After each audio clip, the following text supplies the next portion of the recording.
From CBS News Bay Area, this is the Afternoon Edition. Right now on the Afternoon Edition, communities mark the start of Pride Month, standing in solidarity with the LGBTQIA+ community. Good afternoon, I'm Elizabeth Cook. And I'm Ryan Yamamoto. Cities around the Bay kicking off Pride Month with flag raisings this morning. You can see celebrations happening on the peninsula, in Redwood City, Daly City, and in Belmont, where the mayor there says it's all about becoming welcoming and showing support in the most public way possible. I'm excited that we're going to be doing this. I'm proud of our community for the kind of celebrations that we have, the inclusive and diverse community that we are. And I'm just very proud and supportive of our LGBTQ+ community as well here in Belmont. And on the morning edition, the city of Sausalito gave us an inside scoop of what they got lined up for this year's Pride. The Sausalito Center for the Arts is presenting Pride Not Prejudice. It's a multi-exhibit exhibition and celebration of Pride. There's also Jazz by the Bay, which is a weekly event in Sausalito that will be dedicated to Pride Month. And a number of Bay Area city government, school systems, sports teams, and corporations all taking to social media, showing their support for the start of Pride Month, tweeting to the LGBTQIA+ community. But not everyone is on board for the celebration of Pride. Each year, a new controversy about representation and people dodging support for fear of backlash. California has seen its fair share of these battles. In Solano County, the city of Vacaville came under scrutiny for its delay recognizing Pride Month with the Solano Pride Center. The city has issued a proclamation recognizing Pride Month since 2018. And then there was the back and forth in baseball between the Dodgers and the Sisters of Perpetual Indulgence. The charity group was first removed from the Dodgers Pride Night celebration over opponents' claims that they mock the Catholic faith. The team re-invited the group to be recognized later on this month. And while all of this is happening here, the national debate over drag performances is now spilling over into the military. The Pentagon forced Nellis Air Force Base in Nevada to cancel the drag event scheduled for today. That show was supposed to recognize the importance of the LGBTQ+ service members. But a Pentagon spokesperson told CNN drag shows are not an appropriate use of U.S. military bases, despite the previous 2 drag shows being held there. No word on if the event will be moved to a different location. Now, as we say goodbye to AAPI Month and welcome Pride Month, I had a chance to hang out with a drag troupe who represents both worlds. The Rice Rockettes began performing as a group in 2009 at a time when there were only a handful of Asian Americans performing in drag. Today, they book events year-round, but with the recent rise in anti-drag sentiment, including an attack on one of their own, they are extremely aware and cautious about when and who they perform for. I'll have their story through the eyes of the founder of the Rice Rockettes, Estee Longa, coming up at 5 p.m. And coming up at 3 o'clock, we're talking live with the president of San Francisco Pride about this year's celebration and the big events leading up to the parade. All right, let's switch gears here for a moment and take a look at our weather. Meteorologist Darren Peck. First weekend of Pride Month, and looks like it's actually going to be perfect out there, just gorgeous. It's going to be great. Yeah. And we're going to use one of the locations in San Francisco in the Mission, that's Dolores Park.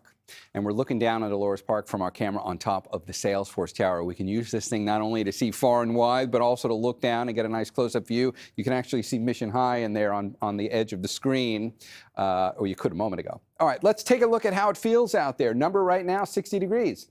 That's San Francisco. What's going to happen this weekend for this first weekend in Pride Month? You're not going to change a whole lot. So you can take the weather that you've got today and repeat it all the way through Saturday and Sunday, because in the city, no change. If you're inland, there's a change. That's a live look from Mount Diablo, looking out at Concord. It's already 70 there, but if we look at what happens over the next 4 days here, a noticeable warm-up for inland locations. You're going to the mid-80s by the time we get to Saturday and Sunday. So we're in that kind of pattern where the warm-up does not affect the Bay Area equally. That's summer. I'll show you everybody's numbers coming up in a bit. For now, guys, back to you. All right, Darren, thanks so much.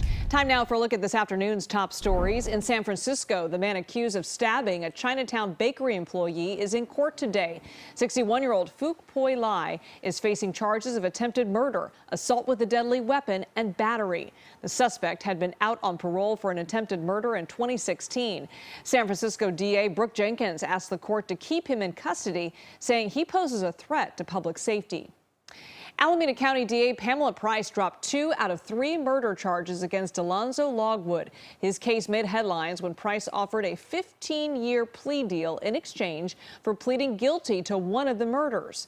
Price said the case was tangled up by her predecessor and says the former DA filed too many charges. Logwood has already served 14 years, and attorneys on both sides are back in court today hashing it all out.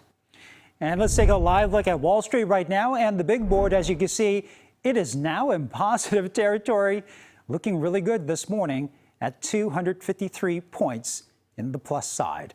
And taking a live look right now at D.C., where the Senate is now taking up the compromise bill to raise the debt ceiling and avoid a catastrophic default.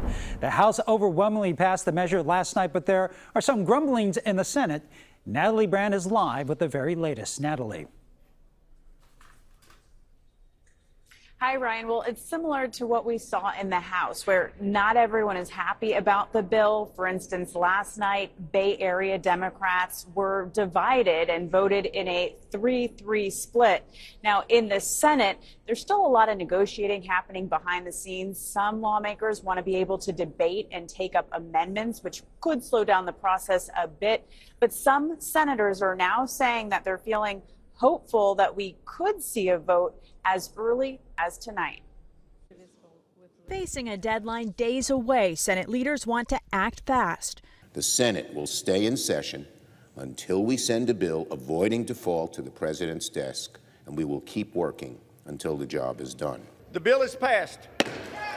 The legislation to raise the debt ceiling overwhelmingly passed the House last night with ample bipartisan support, ending days of tense negotiations. Tonight, we all made history, because this is the biggest cut and savings this Congress has ever voted for. The Fiscal Responsibility Act lifts the debt limit through early 2025, giving the U.S. more borrowing power to pay its bills. But it cuts federal spending in return, clawing back unused COVID relief money and IRS funding, loosening environmental rules for new projects, and placing stricter work requirements for some receiving food assistance. Just like in the House, some conservative Republicans and progressive Democrats in the Senate opposed the bill.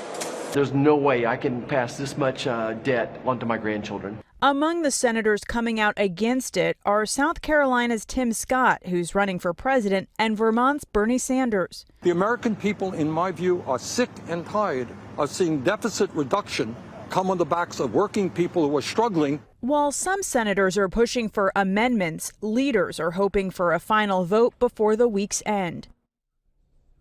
Some Republican senators have expressed concerns about the limits to defense spending. Senator Lindsey Graham, for instance, is trying to get a commitment from leaders to take up a separate bill that would increase funding for Ukraine sometime down the road. So again, a lot is still happening behind the scenes while senators try to work out an agreement on how quickly they can get this done. As for California's senators, I continue to reach out to their offices, but so far they have not commented on the bill itself or how they will vote. Ryan.